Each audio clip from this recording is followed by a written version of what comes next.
Donc, si vous avez des questions, n'hésitez pas. Bonjour, Sébastien Delisser. Je viens apporter un petit éclairage sur sur le témoignage de valorisation sur les bâtiments et des démarches qui seront un peu plus on va dire, globales, dans le sens aussi avec une notion environnementale et sociale de prise en compte. J'interviens là dans ce cas-là. On a une foncière commerciale que je dirige, familiale, et on crée actuellement une foncière responsable et solidaire. Donc, la thématique de l'économie circulaire est très importante à prendre en compte. Et je me rends compte aussi que c'est des opportunités de meilleure valorisation des biens et aussi d'accès aussi à des systèmes de financement qui sont plus vertueux. Je vais prendre un exemple tout bête. J'ai fait une campagne de crowdfunding. J'ai fait une campagne de crowdfunding cette année où on a, sur un dossier classique, on a rémunéré à 8,5% les porteurs les obligations. Et sur Foncière Belleville responsable, par exemple, l'investisseur n'attend que 5% de rendement.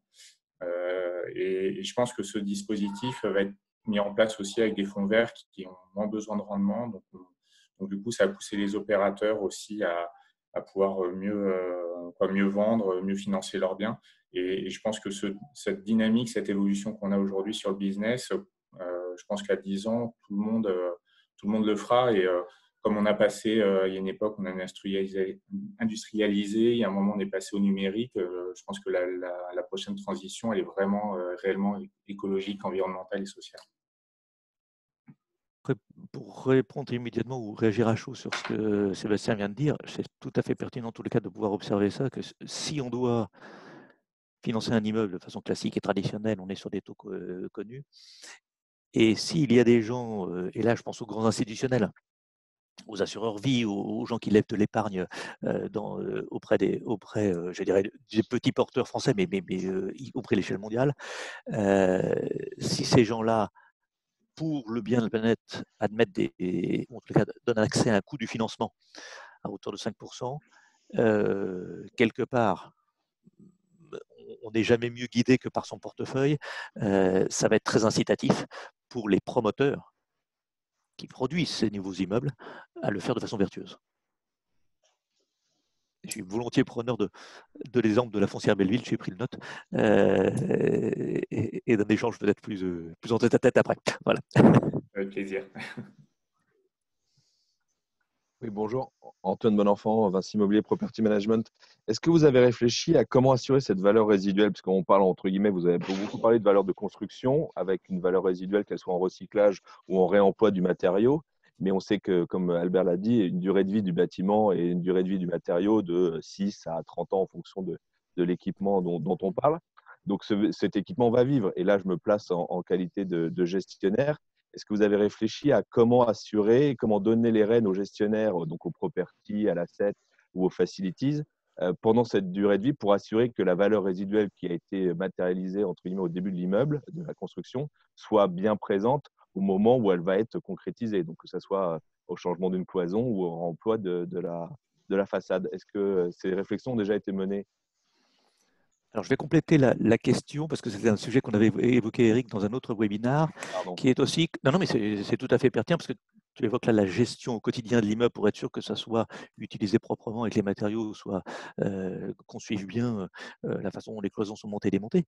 Mais cette question, elle s'élargit dès la conception de l'immeuble, à savoir que il y a le gestionnaire une fois qu'on lui a livré l'immeuble, mais il y a aussi les compagnons pour la façon de concevoir l'immeuble. Et là, Eric avait une réponse. Oui, en fait, c'est une très très bonne question. L'idée, c'est de maintenir le statut de ressource au produit qui est intégré dans le bâtiment. C'est-à-dire qu'il faut pouvoir le gérer. C'est ce que nous on appelle le resource management. C'est-à-dire qu'une fois qu'on a déclaré donc notre passeport circulaire et donc les gisements qui correspondent à l'immeuble. Donc l'immeuble, c'est quoi? C'est une somme de gisements de produits caractérisés par des passeports avec une quantité et une localisation. C'est ça un gisement. Donc il faut faire en sorte que pendant la vie de l'immeuble, ces gisements soient mis à jour. Éventuellement, s'il y a des remplacements, s'il y a des rénovations ou autres, en fait, ça puisse être mis à jour. Il faut coupler ça pour que ce soit le plus efficace possible avec un BIM exploitation-maintenance. Il y en a très peu pour l'instant, enfin, on en connaît que très peu pour l'instant. Et on est en train, par exemple, notre plateforme on définit une API, en fait, une interface, pour que quand on fait un BIM exploitation, on puisse derrière, du coup, récupérer les modifications des gisements en évitant la double saisie. Donc, l'idée, c'est encore une fois, c'est faire le choix en amont de bons produits faciles à démonter, ça c'est impératif, que derrière, on gère cette ressource dans notre banque de matériaux, comme une banque gérerait en fait nos avoirs, dans ce module de gestion, et qu'ensuite, à partir de ce module de gestion, ce qui est important, c'est qu'on puisse avoir des propositions par rapport à des besoins caractérisés en réemploi ou en recyclage, pour que notre gisement en fait, réponde en fait, à un besoin identifié. Et que ces gisements, ces besoins et ces transformateurs intermédiaires qui sont nécessaires, puisque à la limite, je vais peut-être vous montrer. Ouais, je vous rejoins. Il y a la maquette BIM qui va être le centralisateur des informations qui va être indispensable dans le genre de circonstances. Voilà, exactement. Donc, Alors, il y a la maquette BIM. traditionnelle. Oui, il y a la maquette. Alors, attention, parce qu'il y a la maquette BIM de réalisation, qui, elle, en fait, Voilà. en général, on a beaucoup trop d'informations et ce n'est pas assez riche par rapport, en fait, à la partie économie circulaire. Donc, il y a besoin, justement, de faire un extrait. C'est ce que font, par exemple, des outils comme TwinOps justement, Vinci Facilities. Vinci Facilities. Et on est en train d'établir justement une passerelle en fait, avec cet outil-là. Ça me paraît vraiment indispensable pour pouvoir en fait, avoir une harmonisation de jumeaux numériques, l'un du point de vue de la gestion de la ressource par rapport à ses performances, son facility management, l'autre par rapport, en fait, par exemple, en l'occurrence, à la gestion circulaire. Mais l'idée, c'est qu'on puisse faire en sorte que, parce qu'il y a une synchronisation, parce qu'il y a une synchronisation avec des BIMGEM, comme par exemple TwinOps, qu'on puisse justement faire en sorte que les gisements qui sont représentés ici, bon, là, si c'est un patrimoine, il y en aurait plusieurs, mais sinon, ça représente un bâtiment, que ces gisements de produits caractérisés par le passeport puissent justement, en synchronisation avec le BIMGEM, puissent évoluer en nombre de coûts.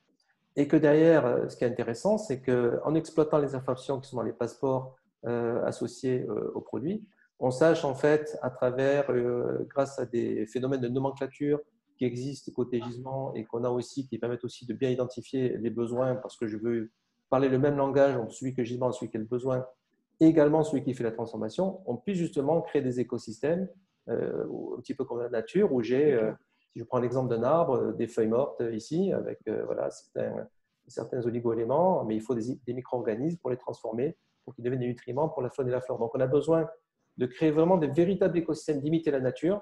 Donc, il faut une synchronisation avec des outils BIMGEM, par bien exploitation. Il faut, du coup, derrière, pour pouvoir répondre à la promesse de survaleur, avoir des outils qui vont permettre d'identifier où sont les besoins, où sont les transformateurs intermédiaires pour valoriser nos gisements. Donc, quand on a pensé ça, on a introduit le Credel en France en 2007 maintenant, donc on a beaucoup d'expérience depuis 13 ans en ce qui allait devenir l'économie circulaire.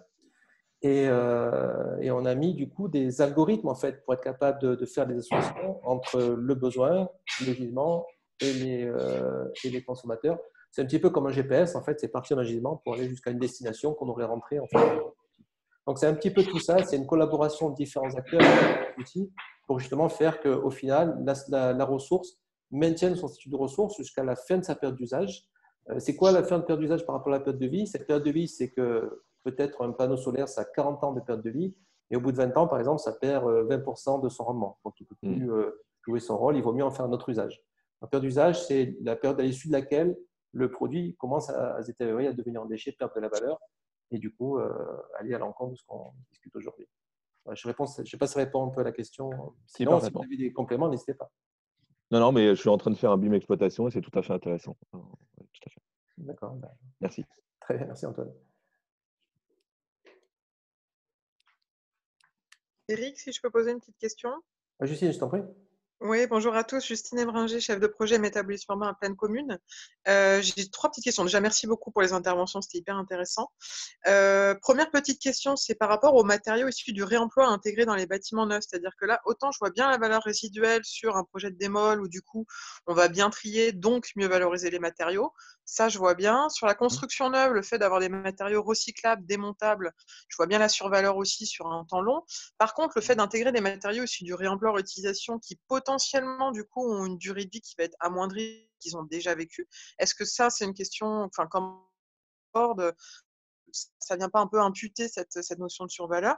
Première question. Deuxième question, quid par rapport à un promoteur qui fait juste de l'achat-vente et qui du coup n'est pas dans une logique en fait de maintenance, de gestion sur le long terme? Est-ce que lui, il n'a pas moins d'intérêt à intégrer cette démarche dans le sens où c'est juste un surcoût par exemple à l'achat parce que les matériaux de qualité ou recyclables ou réemployables sont de qualité, donc peuvent coûter un petit peu plus cher que le neuf en tout cas, et du coup c'est juste un surcoût pour lui, et s'il ne peut pas revendre plus cher, c'est pas intéressant. Et troisième question, est-ce que vous, dans la façon d'appréhender votre métier en tant que gestionnaire d'actifs, vous envisagez aussi l'évolution sur cette partie gestion de matériaux, c'est-à-dire devenir voilà, des pros de l'économie de fonctionnalité appliquée aux matériaux? À votre avis, c'est plutôt un acteur tierce qui va avoir cette mission-là de gérer les matériaux? Enfin voilà, comment vous voyez les matériaux par rapport à votre métier? Si tu permets, Albert, je vais peut-être répondre à la première et puis Oui, essayer de oui, répondre bien. et on peut se compléter mutuellement Ouais, sur les tout à fait, deuxième et troisième. évidemment. Ouais, ça va.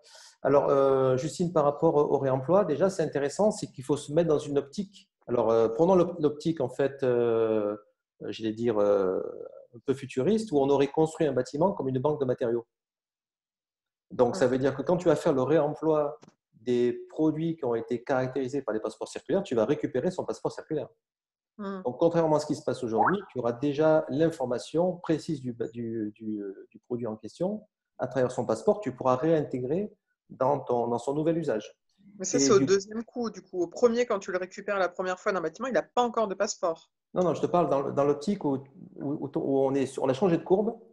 Et en fait, on est sur des bâtiments, parmi les 400 000 m² dont je t'ai montré, qui sont déjà Oui, conçus d'accord. sur ce modèle-là. Tu vois, Oui, parce que c'est ça le futur, c'est qu'il va y avoir une période de transition dans laquelle on va encore jouer avec un patrimoine ancien non caractérisé. Et petit à petit, parce qu'on va passer des 400 000 m² aux 50 millions de mètres carrés, mais on va avoir des patrimoines caractérisés. Et du coup, le réemploi, par exemple, sera beaucoup plus facilité parce qu'on aura de l'information. Et du coup, en ce qui concerne sa durabilité, on pourra jouer sur sa date de disponibilité. On pourra dire, ou mettre une date différente dans sa période d'usage, parce qu'on estimera que, je sais pas, quelque chose que j'ai réemployé, non panneau solaire, par exemple, c'était plus 20 ans, période d'usage, mais peut-être maintenant, parce que je réutilise une deuxième ou une troisième fois, cette période d'usage diminue, et donc sa disponibilité pour être éventuellement réemployée ou être pour recycler, en fait, varie. Et ça, c'est des informations qu'on peut mettre à jour dans les gisements correspondant au produit qui est réemployé. Maintenant, pour le patrimoine existant, et là, on avait justement des conversations intéressantes avec Vinci et l'outil Twinops, savoir jusqu'où on veut remonter en arrière. Mais on a aujourd'hui ce qu'on appelle le diagnostic ressources, qui est devenu en fait réglementaire. Et aujourd'hui, avec le diagnostic ressources, on peut faire une espèce de bilan d'inventaire le plus précis possible. On sait bien qu'on manque de l'information. On n'a pas l'information. Pour Lausanne, à peu près. On essaye de faire au mieux, mais donc aujourd'hui, c'est plutôt à travers des expertises au moment de la visite de site, au moment de l'audit, au moment de la visite de site, qu'on peut justement essayer d'approcher cette information. Mais elle va forcément être beaucoup moins précise que si on part d'un bâtiment qui a été construit selon ce modèle-là. Oui, c'est ça. Tu vois, donc, c'est pour ça qu'aujourd'hui, évidemment, le diagnostic ressources fait ce qu'il peut. Mais à terme, il a vocation, d'un certain point de vue, à disparaître parce que l'information sera dans la base en fait, associée au bâtiment qui sera livré par le promoteur qui s'inscrit dans cette démarche circulaire. D'accord, ok. Donc, on a juste un temps de latence où effectivement ça va être imparfait, mais à l'avenir, ce ne sera plus un problème, quoi. C'est tout l'intérêt parce que du coup, tu vois, on aura dans l'information du passeport associé à mon produit, même la démontabilité. Donc, au lieu d'arriver en ne sachant pas comment ça a été installé, je saurai même comment le démonter. Tout ça sera facilité. Du coup, on optimisera le modèle économique et on contribuera à avoir davantage de survaleur, y compris à travers le réemploi où on sait qu'il y a beaucoup d'obstacles aujourd'hui. Ça marche. Merci. Albert, tu veux t'essayer aux deux autres questions? Volontiers, enfin en tous les cas la deuxième déjà, concernant le promoteur et quel est son intérêt immédiat, en tous les cas direct, puisque lui ne gère pas l'immeuble, effectivement, il a vocation à le revendre dans la foulée de sa construction, sa réalisation. L'intérêt, j'en vois au moins deux immédiatement, et d'ailleurs elles ont été évoquées dans le petit chat. Sébastien vient de nous dire que si l'immeuble était vertueux, le coût d'accès à la ressource était moindre. Donc, si je fais un crowdfunding sur un immeuble standard, le prêt mezzanine sera autour de 8,5. À l'inverse, s'il est vertueux et optimisé, on a un coût d'accès à la ressource qui coûte 5%. Un promoteur, quand vous lui parlez de sa trésorerie, de ses frais financiers, il écoute. Ça, c'est la première chose. Donc, comment acheter son terrain, comment optimiser son prix de revient, et ainsi de suite. C'est dans son intérêt financier d'écouter ce propos. Deuxième volet, au-delà de l'acquisition et de la façon de créer un immeuble, l'immeuble, à la fin, en général, il est soit pour un investisseur, enfin très souvent pour un investisseur institutionnel, pour les très grands immeubles qui montent la voie, sur du logement éventuellement HLM. Donc là encore, un investisseur long terme et ainsi de suite. Et ce sont souvent ces grands investisseurs, le maître d'ouvrage donc, qui infléchit le cahier des charges techniques qu'il souhaite pour ces immeubles. Et croyez-moi, aujourd'hui, si je prends ma deuxième casquette d'Alpha Patrimoine et qui suis en train de lever des fonds auprès d'institutionnels reconnus sur la place, si cette dimension n'est pas traitée, il me ferme la porte. Donc à partir du moment où l'acquéreur final, alors je ne parle pas encore de la sensibilité du particulier qui est Monsieur Albert Malaquin qui cherche son 3 pièces et qui va l'acheter dans 2 ans. J'ai pas encore toutes les réponses, mais si les grands institutionnels qui véhiculent ces milliards d'euros d'investissement sur les marchés immobiliers, qu'ils soient bureaux, centres commerciaux, logistiques, hôtels, logements ou locaux d'activité, s'ils ont cette recommandation, en tout cas s'ils ont cette exigence, et je pense qu'ils seront obligés de l'avoir, s'ils n'en ont pas conscience aujourd'hui, ça leur sera imposé. Donc à partir du moment où le maître d'ouvrage, dans son cahier des charges techniques, décrit qu'il souhaite avoir un immeuble bas carbone, qu'il souhaite avoir un niveau de recyclabilité de ses matériaux à hauteur de 30, 40, puis 50%, tout ceci se fait se construire progressivement, comme un escalier que l'on monte. Le promoteur, comme il a mis en œuvre l'ART 2012, il mettra en œuvre les recommandations 2020, et parce que sinon ces immeubles seront en marché. Donc, si à très court terme, effectivement, vendre un 3 pièces à M. Malaquin ne change pas la valeur économique de mon 3 pièces, sur court moyen terme, ces normes de construction, ce caractère recyclable et vertueux de ce que l'on produit, va s'imposer à tous. Voilà. Donc, moi, le promoteur, je le vois par au moins deux aspects. Et puis, évidemment, une troisième qui est la responsabilité sociétale de ce que font les acteurs à poser des nouveaux mètres carrés. Mais on parle des promoteurs parce que la question sur le promoteur, mais c'est la même chose pour le gestionnaire, c'est la même chose pour le facility manager, c'est la même chose pour l'asset manager. C'est chaque décision que chaque métier aura à prendre, on se dire attention, si on intervient sur l'immeuble, quelles sont ses conséquences? Cette dimension de ressources de l'immeuble et de pas passez-moi l'expression, foutre en l'air des ressources qui sont de plus en plus rares, devrait progressivement, comme nos enfants nous poussent à être vertueux dans notre façon de consommer, devrait de plus en plus être partagée par les acteurs au quotidien sur le terrain. Oui. Voilà, donc je pense que… C'est très clair, merci beaucoup. Ouais. Oui. Juste, allô? Oui, juste ça pourrait aussi, je dis ça parce que j'ai une double casquette à la fois en asset et en promotion. Ça pourrait être imposé aussi par les grands aménageurs sur les zones d'aménagement pour les opérations de bureau. Enfin, en tout cas, je le souhaite, au même titre qu'ils imposent, je sais pas moi, des éléments qu'on voit bien venir, la biodiversité, la construction en bois, enfin, les trames bleues, les trames vertes, et ainsi de suite. Donc, moi, je pense que voilà, déjà il y a les aménageurs, les grands, les moyens, les petits. Il y a ça pourrait arriver par le biais des grands utilisateurs. Je pense aux grands comptes comme La Poste, Engie, ainsi de suite. Enfin, voilà. Le siège de Vinci. Le siège de Vinci. Voilà, tous les opérateurs qui j'ai envie de dire, ont beaucoup de mètres carrés et qui sont particulièrement sensibles à ces sujets-là et qui regardent pas que le TRI et la rentabilité voilà, des opérations, puisqu'ils ont clairement cette clé d'entrée sociale et sociétale. Et puis, ça pourrait être, effectivement, comme vous le décrivez, imposé aussi par les grands investisseurs qui considéreront que c'est un élément incontournable et parce que à long terme, ce sera un élément de valeur que même s'ils n'arrivent pas à le quantifier. Donc, je crois que là, c'est le sens de l'histoire et voilà, il y a pas. Alors après, oui, il y aura sans doute des débats sur combien ça coûte en plus, combien est-ce qu'on arrive à le revendre, ainsi de suite. Mais ça devrait quand même finir par s'imposer. Enfin, je l'espère. Et l'impact sur les labels aussi, je pense. Oui. Et que la RE 2020 va de toute façon l'imposer. Le fait d'aller plus loin dans l'économie circulaire va permettre de marquer des points. Et quelque part, le label, c'est pareil, ça se revend. En fait. Oui, c'est vrai. D'ailleurs, si on parlera cet après-midi pour ceux qui sont intéressés. De toute manière, encore une fois, tout ça les enregistrements sont en ligne sur notre site. On parlera justement de l'impact sur les labels, sur les certifications, et le nombre de points qu'on peut acquérir sur du RE 2020, enfin, sur du BREEAM, du LEED, du HQE, du BBCA, etc. Quand on utilise en fait ce genre de philosophie. Ah, c'est cet après-midi, ça?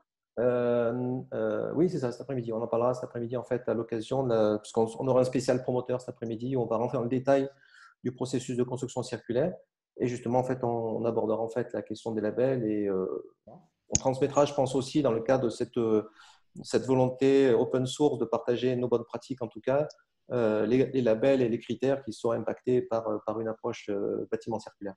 Ça intéresse certains. À 14h, c'est ça? C'est à 14h, oui. Super. Voilà, donc on arrive à la fin de notre heure, on a même un petit peu dépassé. Donc, je vous remercie en tout cas toutes et tous d'avoir participé. Je pense qu'on a tous intérêt, ça a été rappelé par les différents intervenants sur la fin, tous, quel que soit notre métier, de l'investisseur jusqu'au facility manager et tous les corps intermédiaires, en fait, à contribuer à l'émergence de l'économie circulaire parce que c'est vertueux, parce que c'est un impact positif, parce qu'en fait, on tend vers le zéro déchet, on tend vers la neutralité carbone, on crée de la valeur qui encourage la création de valeur, qui contribue en fait à la neutralité carbone et au zéro déchet, donc, et aussi à la santé des usagers. Donc, écoutez, si ces webinaires peuvent avoir une influence sur nos zones d'influence pour pouvoir créer un monde meilleur, j'espère qu'on aura atteint notre objectif, en tout cas à travers cette alliance bâtiment circulaire. Merci à toutes et à tous. Passez une très bonne journée et prenez soin de vous. Merci. Merci Eric. Merci. Au revoir.